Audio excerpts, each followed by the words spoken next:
தமிழக முதல்வர் திரு விஜய் அவர்களுக்கும் நீதிமன்றங்களுக்கும் எனது நெஞ்சார்ந்த நன்றியை தெரிவித்துக் கொள்கிறேன்.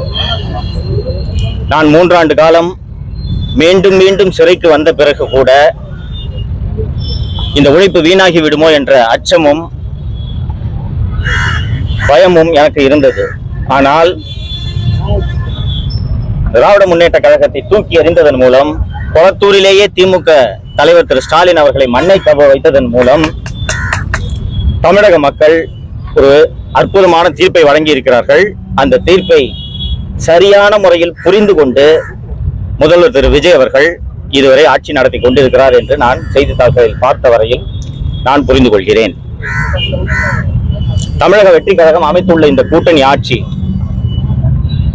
5 ஆண்டுகள் முழுமையாக தனது ஆட்சி காலத்தை நிறைவு செய்து தமிழக மக்களுக்கு பல்வேறு நலத்திட்டங்களை செய்ய வேண்டும் என்பதே எனது விருப்பமாக முதல்வரிடம் இந்த நேரத்தில் தெரிவித்துக் கொள்ள விரும்புகிறேன். தமிழக அட்வைசரி போர்டே வந்து குண்டாஸ் வந்து ரத்து பண்றோம், சஃபிஷியன்ட் இல்ல இவருக்கு மேல குண்டாஸ் போடுறது அப்படின்னு சொல்றாங்க. தமிழக அரசு இப்ப விஜய் தலைமையிலான தமிழக அரசு நீங்க எப்படி பாருங்க? வழக்கமாக அட்வைசரி போர்டுக்கு போய் அப்பியர் ஆன பிறகு குண்டாஸா இந்த அட்வைசரி போர்டு ரத்து பண்ணாங்கன்னா அந்த ஆர்டர் பிரிசனர் ரீச் ஆகிறதுக்கே minimum it will take 8 to 10 days. என்னோட விஷயத்துல திங்கட்கிழமை அட்வைசரி போர்டு முன்னாடி அப்பியர் ஆன வெட்னஸ்டே ஹோம் டிபார்ட்மெண்ட் என்னோட ஆக்ட் 14 டிடென்ஷனை ரத்து செய்து அரசாணையை சிறைக்கு அனுப்பியிருந்தது. அந்த அரசாணையை படித்த வகையில் முதல்வர் திரு விஜய் அவர்களே தலையிட்டு எவ்வளவு விரைவாக முடியுமோ அவ்வளவு விரைவாக குண்டர் சட்டத்தை ரத்து செய்யுங்கள் என்று உத்தரவிட்டதன் விரைவாகத்தான் நான் இவ்வளவு விரைவாக உங்கள் முன் பேசிக் கொண்டிருக்கிறேன். நாட்டில் என்ன நடக்கிறது என்பதை கடந்த 4 ஆண்டு காலமாக 5 ஆண்டு காலமாக அத்தனை பேரும் பார்த்து கொண்டிருந்ததனால்தான் கொளத்தூரில் மு.க. ஸ்டாலின் தோல்வியை தழுவினார். இதையெல்லாம் பார்த்ததனால்தான் திமுக ஆட்சி மீண்டும் வராது என்று அத்தனை எதிர்கட்சிகள் அத்தனையும் பிரச்சாரம் செய்தன. அதில் முதல்வர் திரு விஜய் அவர்கள் வெற்றி பெற்றிருக்கிறார். சோ இந்த 3 ஆண்டுகளாக சவுக்கு மீடியா ஊழியர்கள் ஒவ்வொருவரும் சந்தித்த துன்பங்கள் என்ன, என் தாயார் ஏன் இப்படி அகால மரணம் அடைய வேண்டும் என்பதையெல்லாம் தாவேகவினரும் சரி முதல்வர் அவர்களும் சரி பார்த்து கொண்டுதான் இருந்திருப்பார்கள். சோ அருண் IPS மீது என்ன நடவடிக்கை எடுக்க வேண்டுமோ முதல்வர் நிச்சயம் எடுப்பார் என்ற நம்பிக்கை எனக்கு இருக்கிறது. யார வேணுமானும் சந்திக்கிறதுக்கு நான் எப்போதும் தயாராக இருக்கேன். முதல்வர் அழைப்பு கொடுத்தால் சந்திக்க நான் தயாராக இருக்கேன். அரசே வந்து தானாக முன் வந்து நீக்கி இருக்காங்க. இந்த ஆட்சியில ஊடக சுதந்திரம் இருக்குன்னு சொல்லிட்டு நீங்க ஃபீல் பண்றீங்களா? எதிர்காலத்துல எப்படி இருக்குன்னு நினைக்கிறீங்க? நிச்சயமாக திமுகவை போல ஒரு கொடூர மனது படைத்த ஒரு கட்சி எந்த காலத்திலும் இருக்க முடியாது. தமிழகத்தில் இதற்கு முன்பு எவ்வளவோ முதல்வர்கள் ஆண்டிருக்கிறார்கள். ஊடகங்களிடம் கெஞ்சுவார்கள், கேட்பார்கள் கொஞ்சம் கம்மியா திட்டுங்க என்று. ஆனால் எதிர்த்து பேசும் ஊடகங்களையும் அந்த ஊடகத்தில் பணியாற்றுபவர்களையும் சிறையில் அடித்த கொடுங்கோல் அரசாங்கம் திமுகவை தவிர வேறு எந்த அரசும் கிடையாது. முதல்வர் திரு விஜய் அவர்கள் ஊடகங்களில் வரக்கூடிய ஒவ்வொரு சின்ன சின்ன விமர்சனங்களையும் கவனத்தில் கொண்டு பல்வேறு திருத்தங்களை செய்திருக்கிறார் என்பதை அவரது செயல்பாடுகளில் இருந்து நான் பார்க்க முடிகிறது. சோ ஊடகங்களாக இருக்கட்டும், இன்னொன்னு தற்போது தமிழகத்தில் அமைந்துள்ளது ஒரு கூட்டணி ஆட்சி என்பதால் மேலும் கூடுதலாக ஜனநாயகம் இருக்கும். விஜய்க்கு தெரியாமல் விஜயின் காவல்துறையினர் ஏதாவது ஒரு நெருக்கடிகளில் ஈடுபட்டால் கூட கூட்டணி கட்சிகள் இப்போது அமைச்சரவையில் பங்கேற்றிருக்கக்கூடிய கட்சிகளே திரு விஜய் அவர்களிடம் இதை சுட்டிக்காட்டும் என்பதால் தமிழகத்தில் ஊடக சுதந்திரம் வலுவாக இருக்கும். திரு விஜய் அவர்கள் ஆட்சியில் சிறப்பாக ஊடகங்கள் செயல்பட வேண்டும் என்று நான் விரும்புகிறேன்.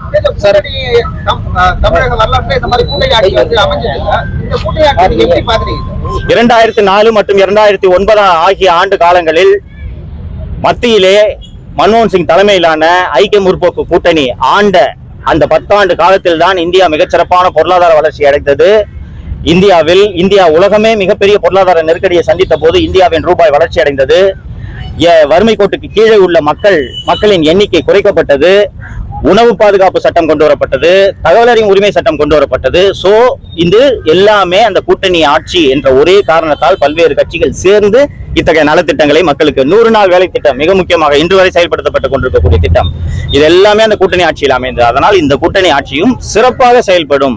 இப்போ டூஓ போல் இருந்துச்சு, ஏடிஎம்கே டிஎம்கே இருந்த வரைக்கும் பல்வேறு குறைகள் அதில் இருந்தன. அந்த குறைகள் இந்த கூட்டணி ஆட்சியில் நிவர்த்தி செய்யப்பட்டு செம்மையாக செயல்படும் என்று எனக்கு நம்பிக்கை இருக்கிறது. 8 பேர் தலித் அமைச்சர்கள் வந்து அமைச்சரவையில் இருக்காங்க. வரலாறுலயே வந்து அந்த மாதிரி இல்ல. இப்ப நாங்க சமூக நீதி ஆட்சி தரம் சொல்ற திமுக ஆட்சியிலே அது இல்ல. தமிழக வெற்றி கழகத்தின் ஆட்சியில வந்து அது இருக்கு. நீங்க எப்படி பாக்குறீங்க தலித் அமைச்சர்கள் ஒரு அமைச்சர்? தமிழக வெற்றி கழகம் பெற்ற வெற்றியானது பணம், சாதி, மதம், வயது இவற்றை எல்லாம் கடந்து தமிழக வெற்றி கழகம் வாக்குகளை பெற்றிருக்கிறது, வெற்றி பெற்றிருக்கிறது. இந்த காரணத்தினால் என்ன கேட்டீங்க?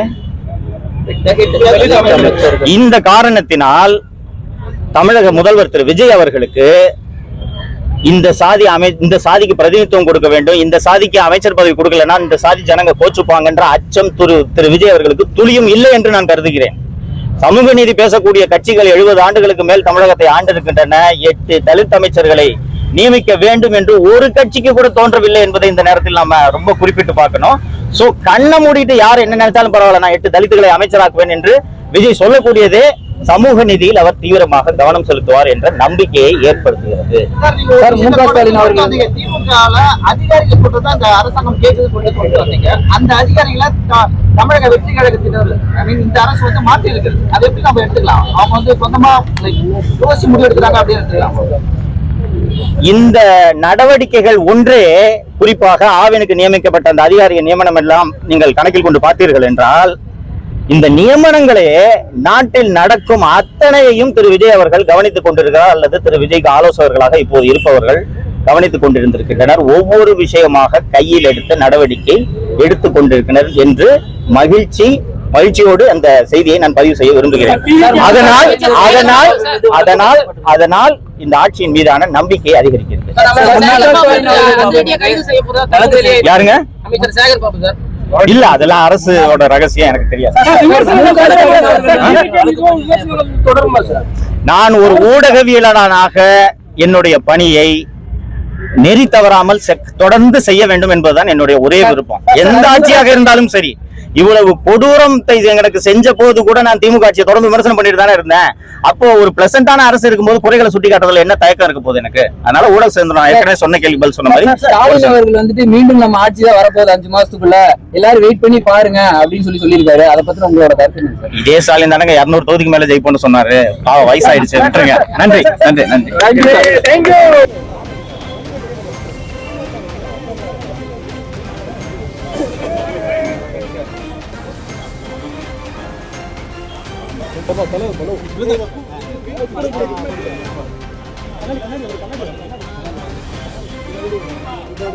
காலை